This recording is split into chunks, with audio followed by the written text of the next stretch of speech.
সালাহ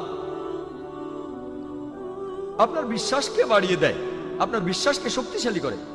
পবিত্র কোরআনে সূরা আনফালের 2 নম্বর আয়াতে উল্লেখ করা হয়েছে যে সত্যিকারের বিশ্বাসী তারাই যাদের হৃদয় কম্পিত হয় যখন আল্লাহকে স্মরণ করা হয়, আর যখন আল্লাহর আয়াত পাঠ করা হয়।